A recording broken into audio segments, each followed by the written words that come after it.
치유세미나 제16강좌를 시작하도록 하겠습니다. 오늘은 죽음에 이르는 병에 대해 살펴보겠습니다. 육신을 죽음에 이르게 하는 병, 그 중에 우리가 현대병입니다. 현대병을 생활습관병, 성인병, 공해병, 만성병 등으로 정의를 하고 있습니다. 그럼 이 현대병은 어디에서 왜 어떻게 생겨났는가? 인간과 인간, 인간과 일, 인간과 자연의 관계에서 조화롭지 못한 삶이 질서를 파괴하면서 현대의 괴물, 현대병을 스스로 우리 앞에 탄생을 시켰습니다.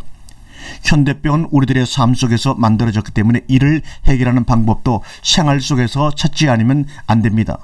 그 시대의 산물은 그 시대를 사는 사람들의 정신상태의 표현이라는 말도 있습니다. 고로 시대병도 그 시대를 사는 사람들의 정신세계에서 만들어진 것입니다. 그래서 성인병, 공해병, 만성병은 한마디로 시대병입니다.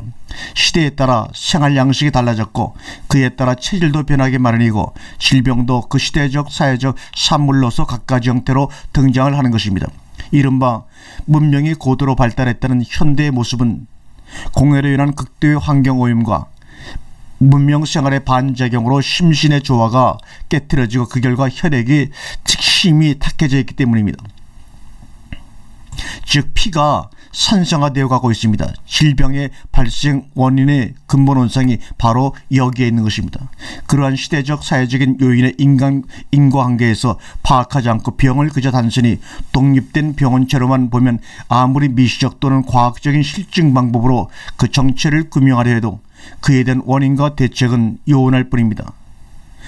병원 가기에 두렵다고 말하는 혹자들도 있습니다. 검사라면 혹시 암이라고 하지 않을까 두렵기 때문이라고도 합니다. 그러나 암도 알고 보면 별것 아닙니다.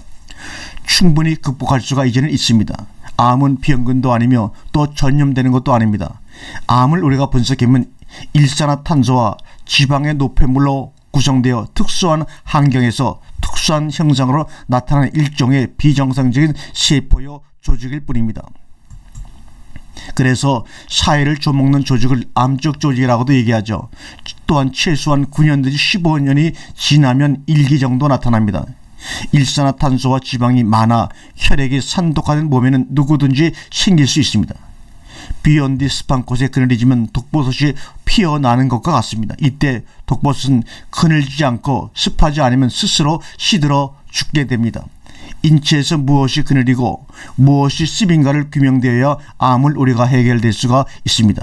그늘은 맑지 못한 밝지 못한 마음이나 미움과 원한 그리고 우울한 마음이며 습은 일산화탄소와 노폐물, 비만, 변비, 혈액이 탁해지는 것 그리고 혈액순환이 안 되는 상태를 습이라고 얘기합니다. 한마디로 현대 병의 원인은 피와 살과 우리의 마음에 있다고도 할 수가 있습니다.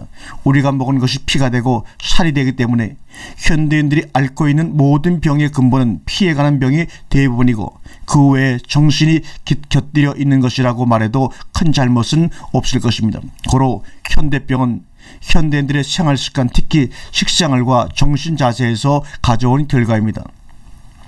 우리가 성경적인 측면에서 보면 인간성을 상실한 인간의 죄 때문에 병이 온다고 말합니다. 인류가 타락한 이래 지금까지 계속되어 온 세대를 통하여 인간성은 계속 잃어가고 부모에게서 자녀에게로 세대에서 다음 세대로 질병과 범죄와 죽음이 이어져 오고 있습니다. 갓 태어난 어린 생명에까지 그 부모의 죄가 승계되어 고통을 당하고 있습니다. 최초의 역사가인 모세는 세계 역사의 초기에 있어서 눈멀고 귀멀고 전응화된 아기는 탄생되지 않았으며 영아기와 유년기 또는 청정년기에 자연산 신뢰는 하나도 기록되지 않다고 말하고 있습니다. 아담이 93세, 셋은 912세, 에모스는 905세, 케나는 910세, 마랄은 895세, 야렛은 962세까지 살고 죽었다는 창세기 5장의 기록만 보더라도 아담으로부터 노아에 이르기까지 거의 900세 이상을 산 것입니다. 그러나 대홍수 이후에 인간에게 육식이 허용되고 인간의 수명은 급격히 떨어졌으며 온갖 질병과 범죄가 가득 차게 되었습니다. 예수님 시대에 와서는 인류가 너무나 퇴폐하고 어린이, 증령층, 노인들에게 이르기까지 병을 고쳐달라고 환자들이 몰려들었습니다. 뿐만 아니라 많은 사람들의 질병과 범죄와 폭력에 짓눌려 고생하게 되었죠. 고통과 죽음이 연속되어 사람들은 이것이 인간이 살아가는 원래 모습입니다. 이것이 인간의 운명이라고 스스로 자위하며 살고 있지만 인간은 이렇게 나약한 상태로 처음부터 창조되지는 않았습니다. 이러한 결과는 어디까지나 인간이 하나님의 가르침을 어긴 죄의 대가로 규명하고 있습니다. 나는 현대병의 주 원인은 인간성의 상실에서 찾습니다. 인간성이 상실되면서 인간은 서로 고립되고 반목하고 자연과의 관계는 파괴되면서 갈등과 긴장 그리고 환경 오염 속에서 삶을 살아가지 않으면 안 되게 되었죠. 보이는 것과 듣는 것이 스트레스를 유발하는 현실이 되어버리고 말았습니다. 생활은 엄청나게 편리해졌는데 정신세계는 더욱 복잡하고 불편하게 되었습니다. 인체 흐름은 마치 도심의 교통 상태와 흡사하게 변했다고 할까요?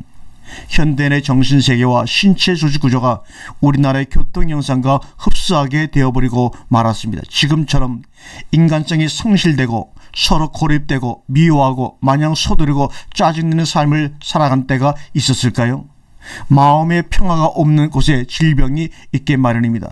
마음의 평화를 잃게 되면 체내의 균형이 깨지고 질서가 깨집니다. 당뇨병, 갑상선, 심장병이 인류의 과반수를 괴롭히는 것도 그 원인이 화해에서 오기 때문입니다. 정신박약아와 정신병 환자와 치매 환자에게는 암이 없다는 말은 우리에게 많은 것을 시사해 줍니다. 스트레스에 대한 중요한 연구가 발표되어 교감이 될까 해서 한번 소개를 합니다. 스트레스를 받으면 뼈가 녹는다는 가설이 제기되어 관심을 모으고 있습니다. 일본의 과학 월간지 쾌쾌 치신에 따르면 스트레스를 받으면 촉은 아드레날린이 분비가 되고 심장의